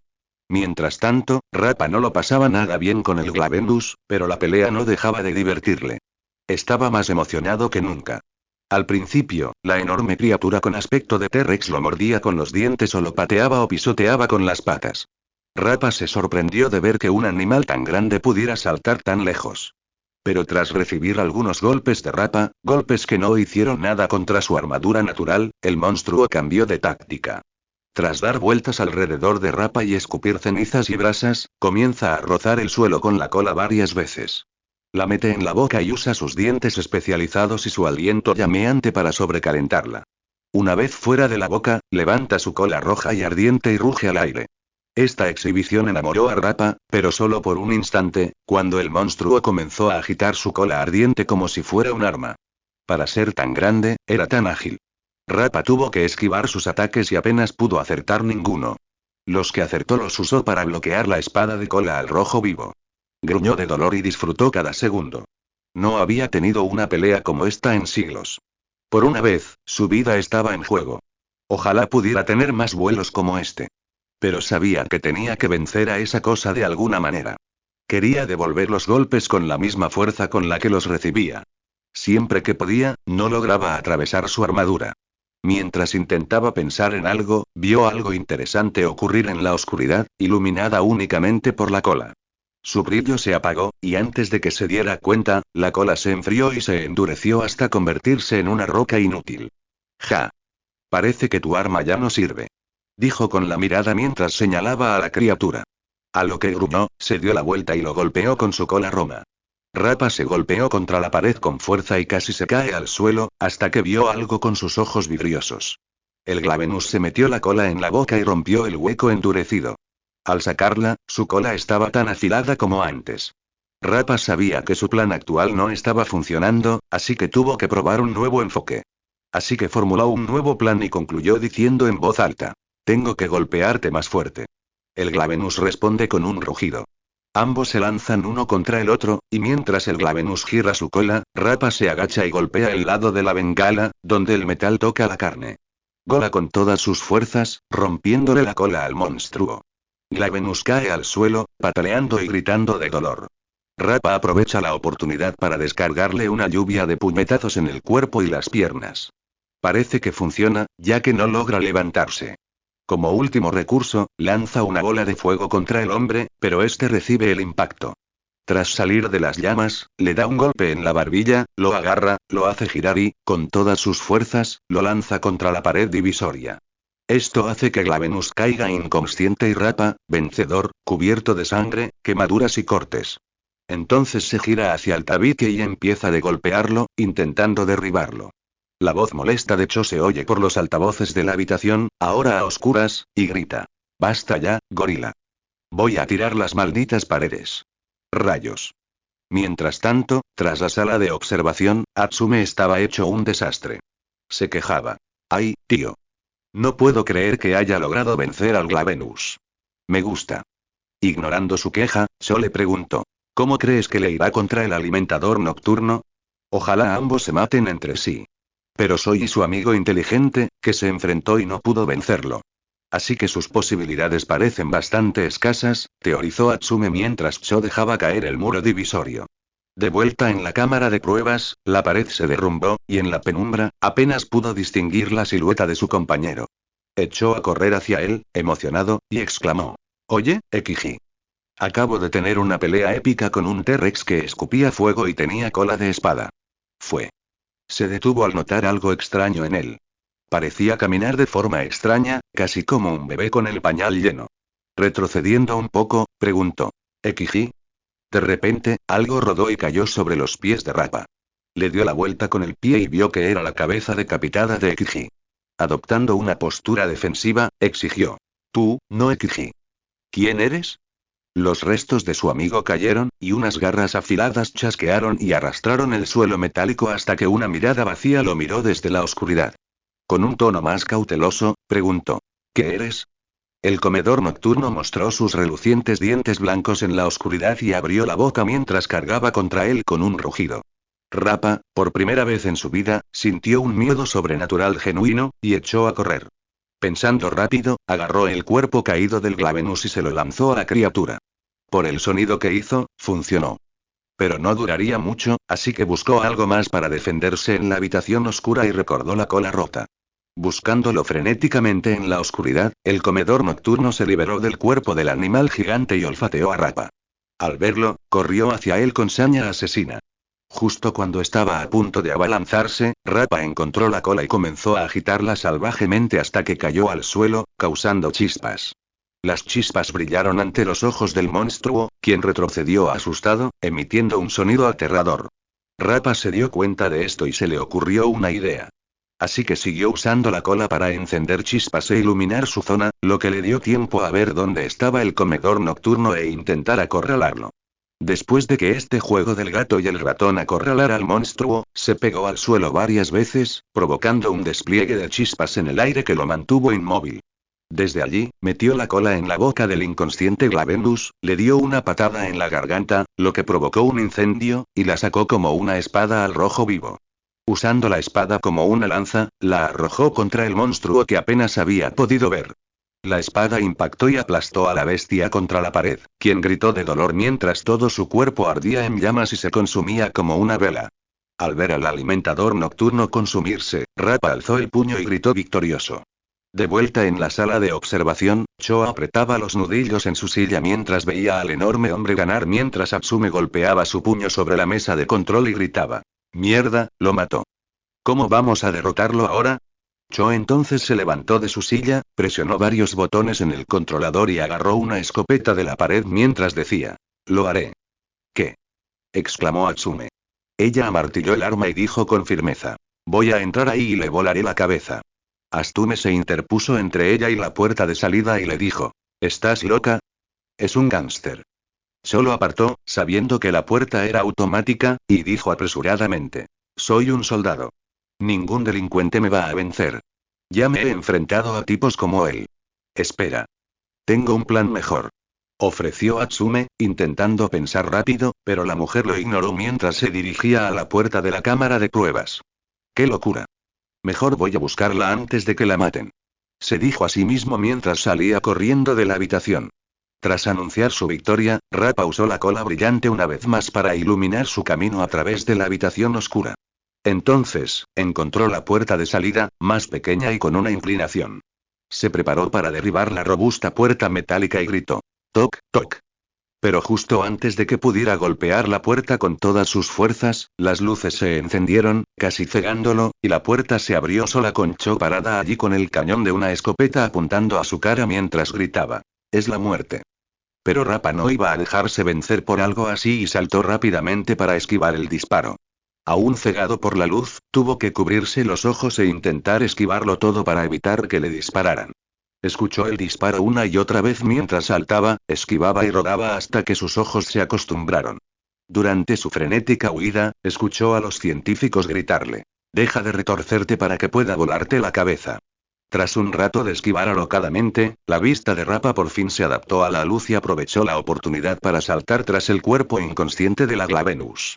Una vez allí, echó un vistazo y vio a Cho recargando el arma. Aprovechando la oportunidad, volvió a lanzar el cuerpo del animal con la esperanza de aplastarla. Pero cuando fue a ver el resultado, solo vio nada debajo de la enorme criatura. Se preguntó por un momento qué le habría pasado hasta que oyó el sonido de un arma amartillando detrás de él. Se giró lentamente y vio a la mujer tuerta con el cañón justo en la nuca, con aire de suficiencia. Por desgracia, cuando apretó el gatillo, no pasó nada. Estaba atascado. Perdiendo su miedo momentáneo a la vida, Rappa la señaló mientras reía. «Ja». Pero el momento no duró mucho, pues la mujer sujetó la escopeta por el cañón y la usó como un bate para golpearle la cara al hombre. Le derribó las rodillas y volvió a golpearlo en la cara. Esta vez, él se arqueó hacia atrás, y ella saltó sobre sus hombros, aprovechándose de la palanca para acercarse más al arma, y le propinó varios golpes en la cara hasta que Rappa la agarró y la tiró. Tras sacudirse el dolor de las piernas y la cara, Rappa metió la mano en su máscara abierta y se palpó la cara, notando cómo manaba sangre. Sonrió ampliamente y se crujió el cuello de la emoción. Cho intentó atacar con otro ataque contundente, pero Rappa la esquivó y le dio un puñetazo en el costado mientras le arrebataba el arma. Cho salió volando, y cuando estaba en el suelo, Rappa aplastó el arma. Cho se puso de pie, giró los hombros y adoptó una postura de combate frente al hombre enorme. Rappa sonrió emocionado, y ambos se enfrentaron. Toda la pelea entre ellos fue más bien una lucha del gato y el ratón. Uno es más grande, más lento y más difícil de recibir daño, pero el otro es más pequeño, más rápido y capaz de golpear, pero no con la fuerza suficiente. Rappa, aunque podía moverse mucho más rápido, disfrutaba de su tiempo entrenando con la mujer valiente, seria y tuerta. Después de un rato de este tira y afloja, Rappa decidió terminarlo, pero subestimar a Cho fue su primer error. Mientras intentaba golpearla con un puñetazo fuerte y rápido, ella se agachó, se hizo a un lado, lo agarró del brazo y aprovechó el impulso del ataque para lanzarlo por encima del hombro. Rappa golpeó el suelo con fuerza y contuvo el ataque una vez más, clavándole el talón en la garganta y la cabeza varias veces hasta que finalmente decidió clavárselo en la garganta. Pero antes de que pudiera atravesarlo, Rappa agarró la extremidad y la arrojó lejos. Rappa se arrodilló y respiró con dificultad, pero Cho no le dio ni un segundo y comenzó a asaltar su rostro con una ráfaga de puñetazos y patadas. Esto la puso justo en el rango de su ataque, y él procedió a golpearla con toda su potencia. El ataque impactó, pero en lugar de salir volando y desmayarse como él esperaba, ella había arrastrado su uña hacia sus brazos para mantenerse anclada y aún consciente. Lo miró con el pelo revuelto y sangre corriéndole por la boca, donde le dio otra patada en la cabeza. Una vez que quedó aturdido, ella sacó un trozo de alambre y saltó sobre él mientras se lo colocaba alrededor del cuello, donde el hombre se levantó de repente y comenzó a ahogarse. Cho tiró de él con todas sus fuerzas y no se detuvo ni siquiera cuando él intentó quitarle el cable del cuello o estrellarla contra la pared. Vamos, vamos. Ahógate ya. Gimió desesperada mientras luchaba contra su estiramiento y su conciencia temblorosa. De repente, el hombre enorme cambió de táctica. Se puso azul y saltó, cayendo de espaldas, aplastando a la mujer y dejándola respirar. Una vez libre, rodó y tardó un rato en recuperar el aliento. Sin embargo, no duró mucho. Recibió un golpe en la cabeza, el talón de la mujer lo golpeó y cayó al suelo, aparentemente inconsciente. De pie junto a él, con la respiración entrecortada, Cho se secó el sudor de la cara. Dijo: "Y quédate abajo". Justo cuando estaba a punto de salir de la habitación, el hombre enorme se incorporó repentinamente de su aparente estado de inconsciencia, y ella se giró y adoptó una postura de combate mientras exclamaba: "¡Mierda! ¿Qué hace falta para mantenerte abajo?". Rappa se tambaleó hacia ella, cayó de rodillas y rápidamente le agarró las manos. Exclamó: "Cásate conmigo". Cho se congeló y se quedó en silencio mientras su cerebro se cortocircuitaba ante la pregunta, y solo logró balbucear: ¿qué? Rappa estaba exhausto y gravemente herido, pero aún así logró mantenerse de rodillas y hablar a pesar de su falta de aliento. Con agallas, proclamó: "Nunca había estado en una pelea así. Nadie me había peleado así. Estoy enamorado de ti. Te amo. Así que cásate conmigo". El cerebro de Cho finalmente asimiló todo lo que le decían y recuperó el sentido. Apartó la mano y exclamó: "Estás loca". "Locamente enamorado", dijo Rappa con un ronroneo. "Y yo voy", gritó la voz de Atsume mientras corría con una gran pecera sentada en un carrito, llamando la atención de ambas personas. Entonces se detuvo en seco, permitiendo que el tanque volara hacia Rappa y gritó: "Starro, te elijo a ti". El alienígena estrella de mar salió disparado del tanque y, con un chillido agudo, se aferró al rostro del hombre enorme. Este gritó y llegó al suelo mientras forcejeaba para apartarlo de su rostro, pero de repente, se detuvo tan rápido como empezó, y se relajó en el suelo. Starro pasó de su rostro a su cuerpo, donde se enganchó a su alrededor. Desde allí, Rappa abrió los ojos y se puso de pie, mirando a los dos científicos. Atsume se acercó a él y le preguntó: "¿Starro? ¿Estás ahí?". Rappa levantó una mano y luego hizo un gesto de aprobación con el pulgar mientras el único ojo puesto en Starro sonreía, haciendo que Atsume cayera de trasero y suspirara. ¡Qué alivio!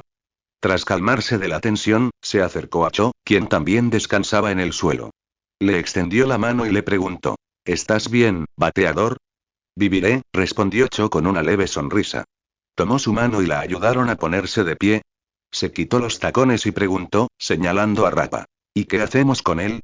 Al observar a Rappa estar probando su nuevo cuerpo, Atsume reflexiona un instante antes de decir: "Creo que deberíamos". No logra terminar la frase, ya que todo el edificio se sacude con tanta fuerza que los dos científicos caen de rodillas. Tras calmarse, Atsume pregunta: "¿Qué fue ese ruido?". Cho se sacude los nervios mientras Rappa Starro los ayuda a ponerse de pie y les ofrece: "O Ankoima ha estado comiendo frijoles otra vez, o algo realmente grande y malo está sucediendo". Mientras tanto, de regreso con Izuku y Egon, los dos estaban parados en una mezcla congelada de asombro y terror mientras miraban hacia la nueva empresa que Overhaul había creado con su Kirk y el material disponible a su alrededor. Egon. Izuku se quedó mirando fijamente. ¿Sí? Respondió Egon. "Creo que estamos en un gran lío", le dijo Izuku. "Yo también lo creo", asintió Egon. "Dame a la chica a Aya". Rugió Overhaul como un animal en su nueva forma desquiciada y repugnante. En su ataque de ira, resentimiento, miedo y tristeza, el villano se lanzó a lo imposible con lo que solo podía considerarse un último recurso. Usando toda su fuerza de voluntad y poder en general, creó un cuerpo completamente nuevo alrededor del suyo.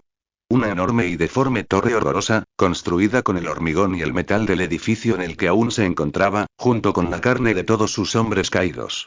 La anomalía medía más de 45 metros de altura y parecía algo que solo un dios enloquecido crearía para castigar a la humanidad. Los dos científicos quedaron expuestos al exterior mientras el hombre monstruoso se alzaba sobre ellos, listo para aplastarlos a ellos y a todas sus instalaciones en un débil intento por recuperar lo perdido. Y así comenzó la verdadera batalla de vida o muerte. Tras ver al hombre convertirse en un monstruo, los dos científicos se apresuraron a adentrarse en las instalaciones para intentar superarlo. Hicieron todo lo posible por correr lo más rápido posible y dar todos los giros bruscos posibles para deshacerlo. Pero este siempre parecía saber dónde estaban y azotaba el edificio con sus enormes patas para intentar aplastarlos mientras gritaba con todas sus fuerzas. Una vez que escaparon del último intento de pisoteo, Izuku le expresó su preocupación a Egon. «Egon, ¿qué haremos ahora?», le preguntó Izuku sin aliento. «¿Qué pinta tiene? Sigue corriendo o nos aplastarán», le dijo Egon mientras intentaba aumentar la velocidad. «¿Qué pasa con Eri y las chicas?», exclamó Izuku mientras intentaba seguir el ritmo.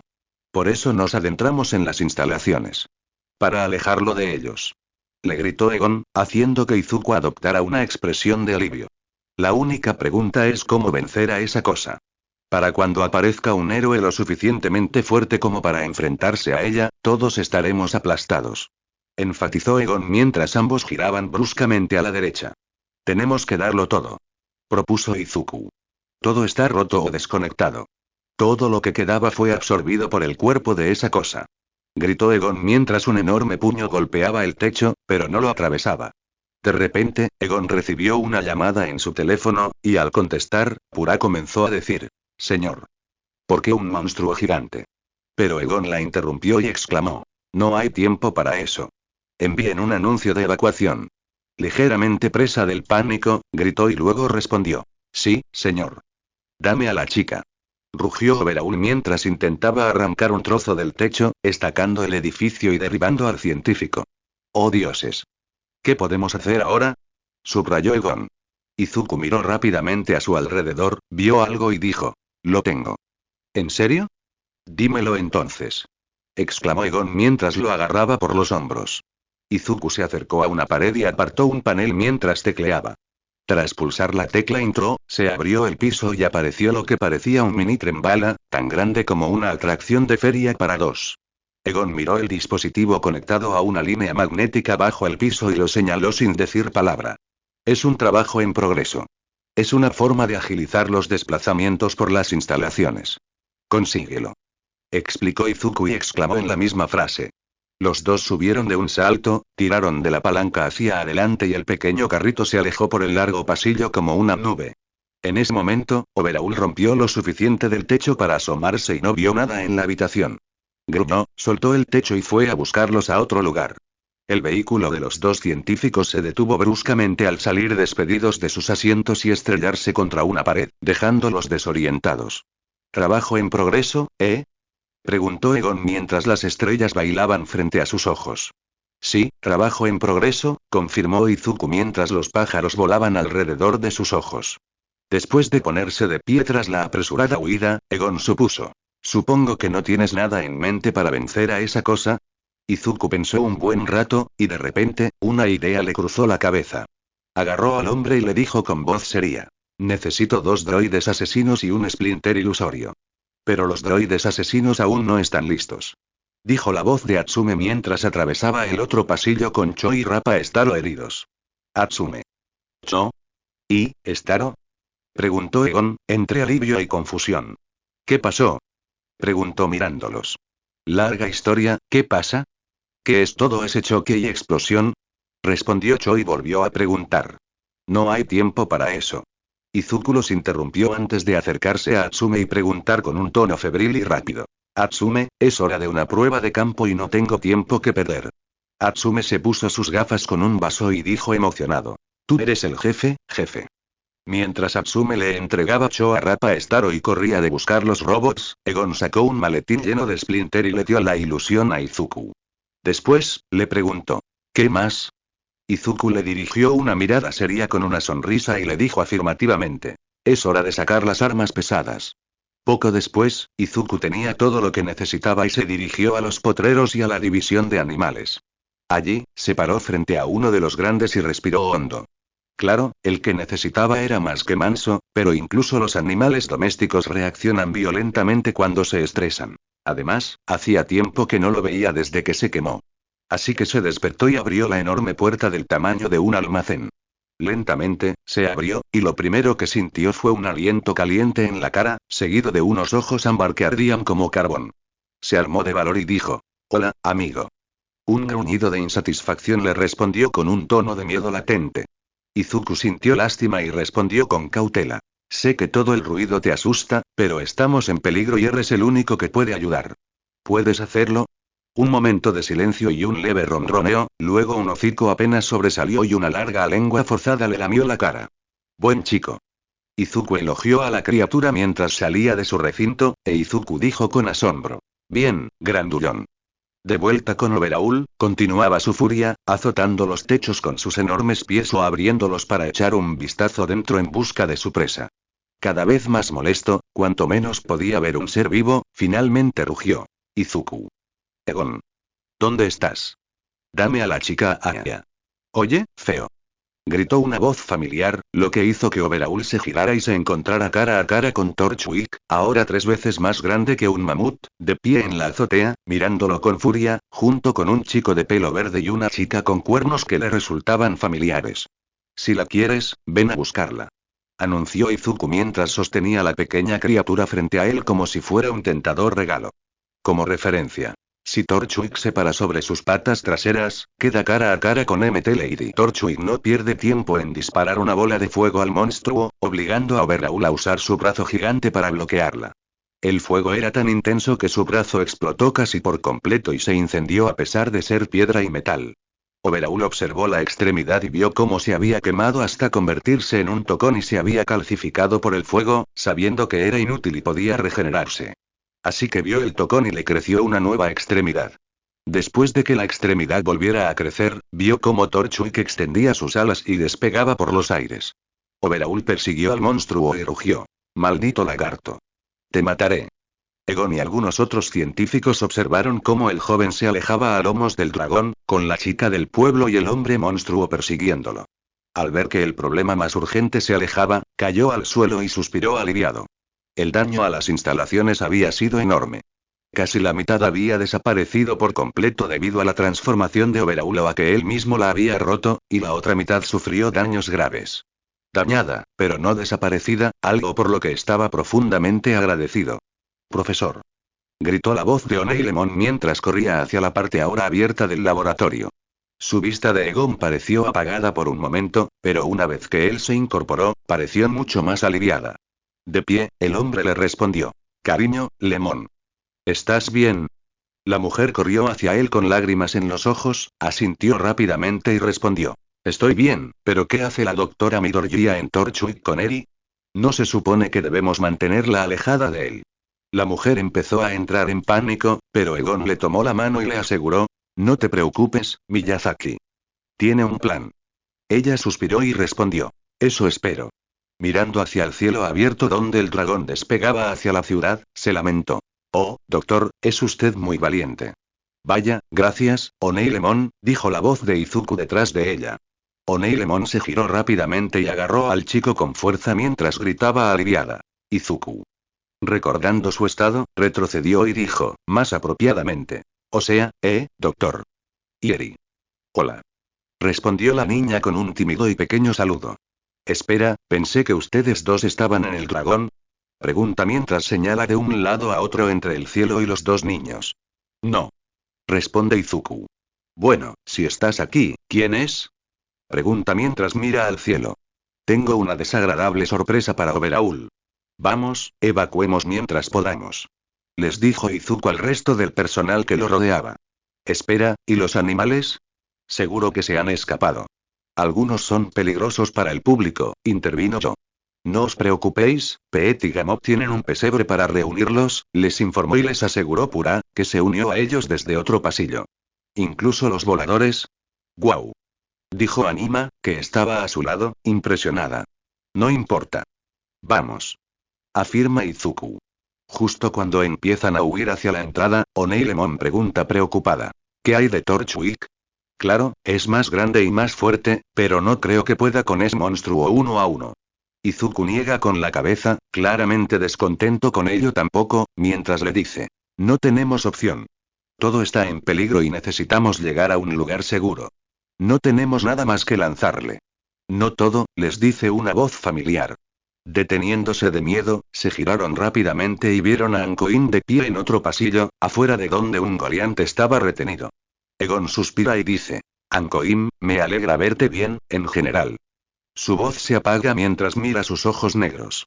Espero que no te refieras a un Goliath. Sabes que es demasiado grande para salir de esa cámara a menos que su área fuera absorbida cuando Overhaul se convirtió en esa cosa. Bueno, no es como si pudiera escapar. Hice que esas paredes fueran triplemente gruesas para proteger el alma de la singularidad. Maldita sea mi planificación. El hombre se golpea la cabeza. Quizás ella no, pero sus hijos sí, responde Ankoin con una sonrisa maliciosa. Niños, ¿dio a luz? Exclamó Egon con sorpresa y horror mientras el hombre señalaba la puerta detrás de él. Al entrar, ve una enorme Ungoliant llenando la habitación con telarañas negras y unas cuantas arañas más pequeñas alrededor de sus piernas. Se parecen a la propia Ungoliant, pero más pequeñas. Es del tamaño de un caballo pequeño. Dios mío, sí que lo hizo. ¿Cómo supiste qué? Olvídalo. ¿Cuántos tenía? Basta, dice Ankoin con una sonrisa cómplice y una risita. Izuku levanta una ceja y pregunta. ¿Cuánto es suficiente? Ankoin volvió a señalar la habitación, e Izuku le entregó a Eri a Oneilemon. Asoma la cabeza y solo ve a los primeros caminando entre las piernas de un Goliath. Pero entonces alzó la vista y vio miles de ojos rojos mirándolo, dejando a Izuku paralizado con la boca abierta. Esto fue suficiente.